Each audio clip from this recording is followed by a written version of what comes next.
স্বাগত খেলাযোগে আপনাদের সাথে আছি আমি ফাইম রহমান। বিপিএল আসে যায় কিন্তু বিতর্ক আর শেষ হয় না। নতুন করে আলোচনায় সাইমন টাফেল। এই অজি একই সাথে দুই দায়িত্বে থেকে দুই জায়গা থেকেই নাকি টাকা নিয়েছেন, যা নিয়ম বহির্ভূত বলছেন বিপিএল এর টেকনিক্যাল কমিটির কনভেনার এবং বিসিবির chief match referee Rakibul Hasan. BCB ও সাইমনের অমন কাজে নাকি কমেছে টুর্নামেন্টের মান ও লোকাল ম্যাচ রেফারিদের আত্মবিশ্বাস। সাইফুল রূপকের রিপোর্ট। রকিবুল হাসান কেন ম্যাচ করলো না গত 2 বছর থেকে? এই একটা কারণেই, আমি সব কিছু করতে পারবো, আমি বিবেককে বিক্রি করতে পারবো না। BPL Bangladesh premier league almost প্রতি সিজনেই নতুন নতুন বিতর্কের সৃষ্টি হয়, নতুন নতুন সমস্যা দেখা দেয়। তাই অনেকেই তো বলে বিপিএল মানেই তো বাংলাদেশ প্রবলেম লিগ। বিপিএল শেষ হয়েছে, প্রবলেম শেষ হয়নি, বিতর্ক শেষ হয়নি। নতুন বিতর্ক বা নতুন সমস্যা সাইমন টফেলকে নিয়ে। সাইমন টফেল এক সময়ের নামী আম্পায়ার, আইসিসির এলিট প্যানেলের আম্পায়ার, অভিজ্ঞ আম্পায়ার। রিটায়ার্ড করার পর নানা জায়গায় কাজ করছেন। বাংলাদেশ ক্রিকেট বোর্ড বাংলাদেশে আম্পায়ারদের উন্নত করার জন্য, দক্ষ করার জন্য তাকে নিয়ে এসেছেন। কিন্তু বিপিএলের সময় হলো উল্টো, অর্থাৎ তাকে বিপিএলের যে টেকনিক্যাল কমিটি সেখানকার অ্যাডভাইজার বা সদস্য হিসেবে রেখেছে, আবার তিনি ম্যাচ রেফারিংয়ের দায়িত্ব পালন করেছেন। অর্থাৎ ম্যাচ রেফারি, টেকনিক্যাল কমিটির সদস্য, একজনই দুই কাজ করে কনফ্লিক্ট অফ ইন্টারেস্টের যে বিষয়টা সেটা জন্ম দিয়েছেন। আইনগতভাবে ওখানে থাকা উচিত ছিল না। সে ওখানে যখন নাকি নিজেই ম্যাচ রেফারিং করা শুরু করে দিল, যেখানে তার মেন্টার হিসাবে কাজ করা উচিত ছিল। উনি দেখবেন কোন ম্যাচ রেফারি কেমন করতে, তারা যদি দেখতে হয় কোন আম্পায়ারগুলো কী করতেছে নোট নেবেন, তারপর তার সঙ্গে বলবেন। সেটা না করে উনি নিজেই গেলেন। তো সেইটা করতে যেয়ে আমাদের এরা ডিপ্রাইভড হয়েছে। টেকনিক্যাল কমিটির সদস্য হিসেবে সেখান থেকে একটা সম্মানই পাবেন বা পেয়েছেন, আবার তিনি ম্যাচ রেফারিং করেও আসলে টাকা পেয়েছেন, অর্থাৎ দুই জায়গা থেকেই টাকা নিয়েছেন একই দিনে। টেকনিক্যালি তো এটা কনফ্লিক্ট অফ ইন্টারেস্ট, কোনো সন্দেহ নাই। এবং এইভাবে যদি হয়, রকিবুল হাসান কি দোষ করেছিল? রকিবুল হাসান কেন ম্যাচ করলো না গত 2 বছর থেকে? এই একটা কারণেই, কারণ ম্যাচ রেফারি যখন নাকি ম্যাচ করে, সে ম্যাচে বিভিন্ন জিনিস নিয়ে রিপোর্ট করে। প্লেয়ারদের বিরুদ্ধে রিপোর্ট করতে পারে, সংগঠক বা টিম অফিসিয়ালদের বিরুদ্ধে করতে পারে। তো যাদের বিরুদ্ধেই করে, সেটা যদি যার বিরুদ্ধে করা হয়েছে বা তার যদি সেটা মনোপুত না হয়, তখন তার আপিল করার সুযোগ থাকে। সিরিয়াস অ্যাপিল সে আনতে পারে যে আমি এটা মানলাম না, আমি আপিল করলাম। কোথায় আপিলটা করবে? আপিলটা করবে টেকনিক্যাল কমিটিতে। তো সেই টেকনিক্যাল কমিটি সেটা তখন বিচার করবে, রায় দিবে। তো সেই টেকনিক্যাল কমিটিতে যদি সেই ব্যক্তিই থাকে যে নাকি ফাইন করেছে, যে ম্যাচ রেফারি হিসাবে সে কাজটা করেছে, তাহলে এটাকে কী বলবেন আপনি? এটা হয় না। আপনি তো বিপিএল এর টেকনিক্যাল কমিটির কনভেনার ছিলেন, আপনার অধীনে বলা যায় সাইমন টফেল অ্যাডভাইজার বা সদস্য হিসেবে ছিলেন। আপনি কি বিসিবি বস বা যারা আছেন বিপিএল গভর্নিং কাউন্সিল, তাদেরকে জানানোর প্রয়োজন মনে করেছেন বা জানিয়েছেন কিনা? আমি জানিয়েছি। আমি প্রথম থেকে যখন এটা শুনেছি, আমি বারবারই যে এটা তো ঠিক হচ্ছে না, এটা আমি প্রেসিডেন্টকেও জানিয়েছি। এটা আমি আমাদের যে ডিপার্টমেন্ট চেয়ারম্যান জনাব মিঠু, ওনাকেও এটা জানানো হয়েছে যে এটা তো হচ্ছে, এটা ঠিক না। কারণ এটা যদি হয়, এটা তো কনফ্লিক্ট অফ ইন্টারেস্ট হয়ে যাবে সিরিয়াসলি। টেকনিক্যাল কমিটির কনভেনার হিসেবে ছিলেন, বিপিএলটা কেমন গেল? বিপিএল বলেন, ওয়ার্ল্ড কাপ বলেন, এশিয়া কাপ, লাস্ট 4টা ম্যাচ বা লাস্ট 2টা ম্যাচে, ফাইনালে তো 2টা আম্পায়ারই মাঠে থাকবে, 4টা আম্পায়ার থাকবে না। কিন্তু টুর্নামেন্ট তো শুরু হয় 11টা 10টা আম্পায়ার নিয়ে। তখন কি হয়? বাছা হয়। বাছতে কারা ভালো করতেছে, কাদের রেপুটেশনটা ভালো। তো এই জিনিসগুলো তো ডিসাইড করবে যে ফাইনালে কারা করবে টেকনিক্যাল কমিটি। সেই টেকনিক্যাল কমিটি কনভেনার হিসেবে আমি কিন্তু এটা জানি না। আমার কোনো কনসাল্টই করা হয়নি যে অ্যাপয়েন্টমেন্টগুলো, নমিনেশনগুলো কীভাবে হবে। এটা চেয়ারম্যান সাহেব হয়তো নিজে মনে করেছেন উনি করবেন, উনি হয়তো করেছেন। তাহলে টেকনিক্যাল কমিটি রেখে লাভ কি? সেটাই প্রশ্ন। এরকম তো আমি আগেও দেখিনি, গত বছর এটা হয়নি, তার আগেও বছর হয়নি। তাহলে এই টেকনিক্যাল কমিটি তো রাখার কোনো প্রয়োজন নেই। সাইফুল রূপক, 71। Pakistan out, Bangladesh in. বিশ্বকাপ ইস্যুতে নতুন টুইস্ট বাদ নয়, বাংলাদেশকে স্ট্যান্ড বাই রেখেছে আইসিসি। পাকিস্তান বিশ্বকাপ বর্জন করলে ডাক পাবে বাংলাদেশ। এক কর্মকর্তার সূত্র ধরে এমন খবর জানিয়েছে ভারতীয় গণমাধ্যম হিন্দুস্তান টাইমস। কোহিনুর কণার report. All eyes on Pakistan. T20 বিশ্বকাপে ক্লোজ হয়ে গেছে বাংলাদেশের চ্যাপ্টার। বাবর আজমদের দিকেই সব ফোকাস। কারণটা সবারই জানা, বাংলাদেশের সাথে জোট বেঁধে বিশ্বকাপ বয়কট করার হুমকি জারি রেখেছে পাকিস্তান। দল ঘোষণা করলেও নাফির সাফ কথা, স্কোয়াড দিলেই বিশ্বকাপ খেলবে পাকিস্তান এমন কোনো কথা নেই। অর্থাৎ পিসিবি রাজি, ক্রিকেটাররা রাজি, অপেক্ষা শুধু সরকারি সিদ্ধান্তের। সেটা আসতে পারে শুক্রবার অথবা আগামী সোমবার। এই যখন হাল, তখন খানিকটা ফুরসত মিলতেই রিলিজ পেয়ে গেছে ডেলি সোপ অপেরার নয়া এপিসোড। রোমাঞ্চকর নাটকে এসেছে শ্বাসরুদ্ধকর টুইস্ট। পাকিস্তানি গণমাধ্যম জিও নিউজকে টপকে ভারতীয় গণমাধ্যম হিন্দুস্তান টাইমস দিচ্ছে গরম খবর। এক কর্মকর্তা সূত্র ধরে জানিয়েছে বিশ্বকাপে এখনো শেষ হয়ে যায়নি বাংলাদেশের আশা। বাংলাদেশকে স্ট্যান্ড বাই রেখেছে আইসিসি, এখনো আছে সুযোগ, আর সেটা করে দিচ্ছে পাকিস্তান। ওই কর্মকর্তা জানিয়েছেন, পাকিস্তান যদি সরে দাঁড়ানোর সিদ্ধান্ত নেয় বাংলাদেশকে এই গ্রুপে তাদের স্থলাভিষিক্ত করা হবে। তখন বিসিবির দাবি অনুযায়ী তারা সব ম্যাচ শ্রীলঙ্কাতেই খেলবে, আর সেটা হলে লজিস্টিক চ্যালেঞ্জ মোকাবেলা করা আরও সহজ হবে। ভারতে না খেলার বিষয়ে অনড় থাকায় বাংলাদেশকে বিশ্বকাপ থেকে বাদ দিয়ে দেয় আইসিসি। লাল সবুজদের বদলে বিশ্বকাপে ঢুকে যায় স্কটল্যান্ড। আগে শোনা যাচ্ছিল যদি পাকিস্তানও বয়কট করে তবে জায়গা পাবে উগান্ডা। এবারে যদি এমন হয় পাকিস্তানের বদলে বিশ্বকাপে ওয়াইল্ড কার্ড এন্ট্রি হয়ে যায় বাংলাদেশের, তবে মাথায় হাত পড়বে বাবর আজমদের।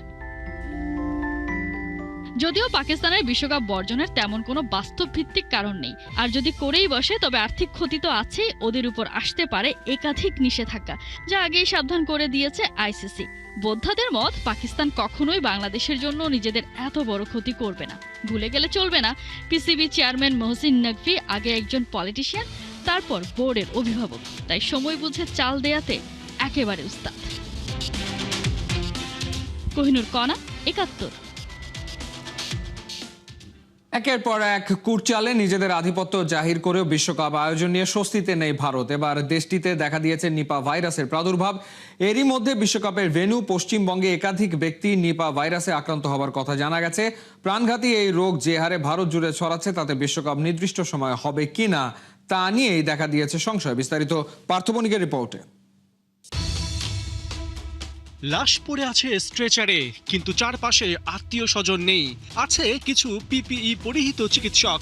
এদিকে যারা এই মৃত ব্যক্তির সংস্পর্শে এসেছিলেন তাদের নেওয়া হচ্ছে কোয়ারেন্টিনে। হাসপাতালে আসছে একের পর এক অ্যাম্বুলেন্স, যেখানে মুমূর্ষু ব্যক্তির নিঃশ্বাসটুকু বাঁচিয়ে রাখার আপ্রাণ চেষ্টা। স্ক্রিনে যে ছবিগুলো দেখছেন এগুলো ৬ বছর আগের করোনা মহামারীর নয়, এটা ভারতের পশ্চিমবঙ্গের সাম্প্রতিক ছবি। আর রোগটার পেছনে আছে করোনার মতো প্রাণঘাতী এক ভাইরাস, নাম নিপা। আসন্ন টি-20 বিশ্বকাপের আগে এই নিপা ভাইরাস ঘুম উড়িয়েছে আইসিসি আর বিসিসিআই এর। যে বিশ্বকাপের লাভের গুড় ঘরে তোলার জন্য বাংলাদেশকে পর্যন্ত বাদ দিয়েছে ভারত, এখন সে বিশ্বকাপ আয়োজনই পড়ে গেছে শঙ্কার মুখে। ভারতীয় গণমাধ্যম এনডিটিভির খবর, ভারতের পশ্চিমবঙ্গে ছড়িয়ে পড়েছে নিপা ভাইরাস। ২ জন ব্যক্তি নিপা ভাইরাসে গুরুতরভাবে আক্রান্ত হয়েছেন। হাসপাতালে ভর্তি আরও ৫ জন। আক্রান্ত ব্যক্তিদের সংস্পর্শে আসায় অন্তত ১০০ জন আছেন কোয়ারেন্টিনে। এদিকে উড়িষ্যা আর কেরালায় এরই মধ্যে একে মহামারী হিসেবে ঘোষণা দেওয়া হয়েছে। নিপা ভাইরাস মূলত বাদুড়বাহিত এক রোগ, যা প্রাণীটির লালা থেকে বিভিন্ন ফল, পশু, পাখির শরীরে ছড়িয়ে থাকে। মানুষ এসব খাবার হিসেবে গ্রহণ করলেই সহজে নিপা ভাইরাসে আক্রান্ত হয়। তবে করোনার মতো সরাসরি হাঁচি কাশির মাধ্যমে এটি ছড়ায় না, বরং সরাসরি সংস্পর্শে মানুষের শরীরে প্রবেশ করে এই ভাইরাস। এই রোগের এখনো কোনো ভ্যাকসিন বা ওষুধ আবিষ্কার হয়নি। এদিকে পশ্চিমবঙ্গে নিপা ভাইরাস ছড়িয়ে পড়ায় সতর্ক অবস্থান নিয়েছে থাইল্যান্ড, নেপাল আর তাইওয়ান। দেশগুলো তাদের বিভিন্ন বিমানবন্দরে ভারত থেকে, বিশেষ করে পশ্চিমবঙ্গ থেকে আগতদের স্বাস্থ্য পরীক্ষা করছে। নিপা ভাইরাসে আক্রান্তদের উপসর্গের মধ্যে রয়েছে জ্বর, মাথা ব্যথা, পেশিতে যন্ত্রণা এবং গলায় ব্যথা। এই উপসর্গগুলোই পরে শ্বাস প্রশ্বাস সমস্যা, মস্তিষ্কে জটিলতা তৈরি করে, যা দ্রুতই ব্যক্তিকে কোমা ও মৃত্যুর দিকে ঠেলে দেয়। নিপা ভাইরাসের প্রাদুর্ভাব পশ্চিমবঙ্গে শুরু হওয়ায় আইসিসি গোটা পরিস্থিতি গুরুত্বের সাথে নিয়েছে। কলকাতার ইডেন গার্ডেন্সে বিশ্বকাপের মোট 7টি ম্যাচ অনুষ্ঠিত হবে। দেখার বিষয়, নানা হম্বিতম্বি দেখানো বিসিসিআই শেষ পর্যন্ত এবারের বিশ্বকাপ ঠিকভাবে আয়োজন করতে পারে কিনা, আর অন্যান্য দলগুলোই বা কি পদক্ষেপ নেয়। পার্থ বণিক, ৭১। বাংলাদেশের জায়গায় হঠাৎ করে বিশ্বকাপে ডাক পেয়েছে স্কটল্যান্ড। ফেব্রুয়ারির প্রথম সপ্তাহে বিশ্বকাপের জন্য তাড়াহুড়ো করে স্কোয়াড দিতে হয়েছে স্কটিশদের, কিন্তু ইউরোপিয়ান দলটাও স্বস্তিতে নেই। স্কটিশ মনমতো খেলোয়াড় নিতে পারেনি স্কোয়াডে। দুশ্চিন্তা করতে হচ্ছে খেলোয়াড়দের ভিসা নিয়ে। ফয়সাল হাবিবের রিপোর্টে বিস্তারিত। প্রচলিত একটা প্রবাদ আছে, বাঘের লেজ হওয়ার চেয়ে বিড়ালের মাথা হওয়া ভালো। অর্থাৎ বিশাল ক্ষমতার অধীনস্থ হওয়ার চেয়ে ছোট জায়গায় বড় ক্ষমতার অধিকারী হওয়া শ্রেয়। কিন্তু এই প্রবাদটা সম্ভবত জানতেন না স্কটল্যান্ডের পেসার স্কট কারি। তা না হলে বিশ্বকাপটা ঠিকই খেলা হতো তার।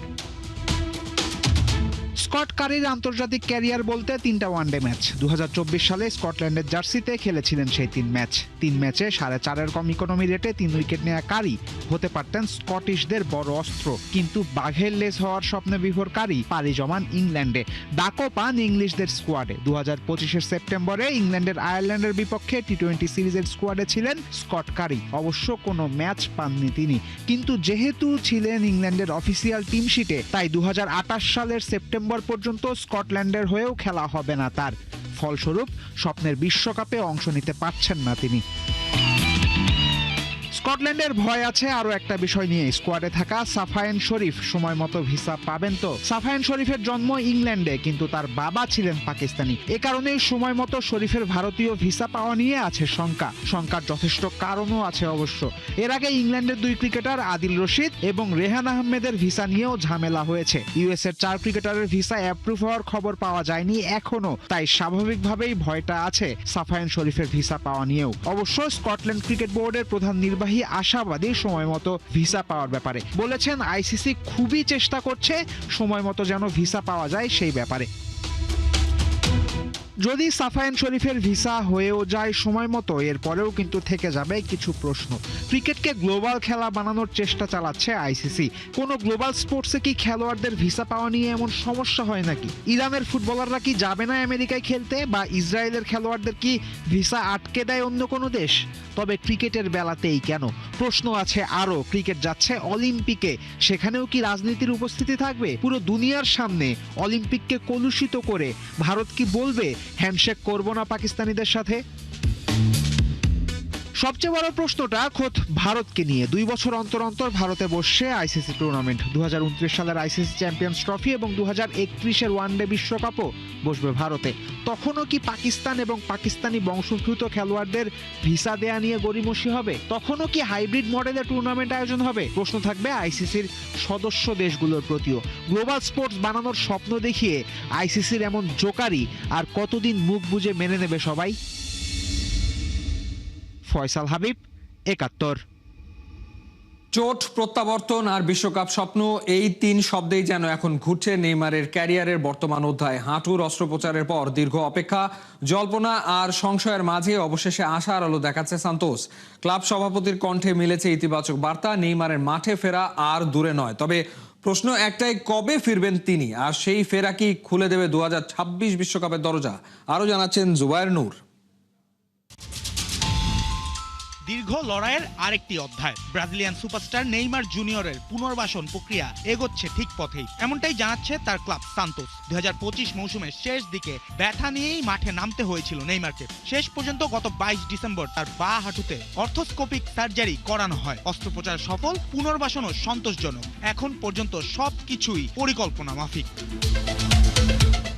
1 বছরের চুক্তি নবায়ন করে শৈশবের ক্লাব সান্তোসেই থাকার সিদ্ধান্ত নিয়েছেন নেইমার। কিন্তু মাঠে না নামতে পারায় নতুন মৌসুমের শুরুটা ভালো হয়নি ঐতিহ্যবাহী ক্লাবটির। 4 ম্যাচে মাত্র 1 জয়, 2 ড্র আর 1 হার। 9 পয়েন্টের জায়গায় 6 পয়েন্ট নিয়ে তারা আছে টেবিলের 9ম স্থানে। টপ 8-এ থাকতে না পারলে সামনে অপেক্ষা করছে অবনমন শঙ্কা।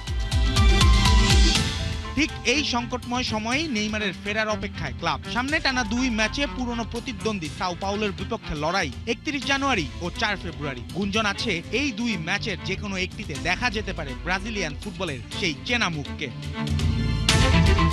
তবে সান্তোস তাড়াহুড়ো করতে নারাজ। ক্লাব সভাপতি মার্সেলো স্পষ্ট জানিয়ে দিয়েছেন নির্দিষ্ট কোনো তারিখ নেই। বর্তমানে রিপেইলে ট্রেনিং সেন্টারে মেডিকেল টিমের তত্ত্বাবধানে একক অনুশীলন করছেন নেইমার। ফেব্রুয়ারি থেকেই ধাপে ধাপে পুরো পুনর্বাসন প্রক্রিয়া শুরু হবে। লক্ষ্য একটাই, পুরো মৌসুম জুড়ে তাকে পাওয়া।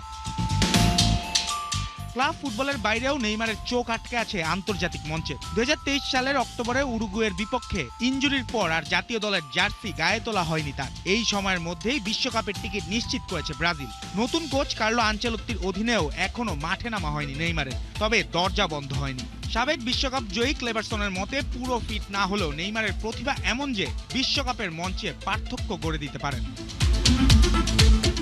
মার্চ এপ্রিলের আন্তর্জাতিক উইন্ডোতে ফ্রান্স ও ক্রোয়েশিয়ার বিপক্ষে প্রীতি ম্যাচ রয়েছে ব্রাজিলের। সেখানেই হয়তো আবার হলুদ জার্সিতে ফেরার সুযোগ পেতে পারেন নেইমার। শর্ত একটাই, সান্তোসের জার্সিতে নিয়মিত খেলে ম্যাচ ফিটনেস প্রমাণ করা।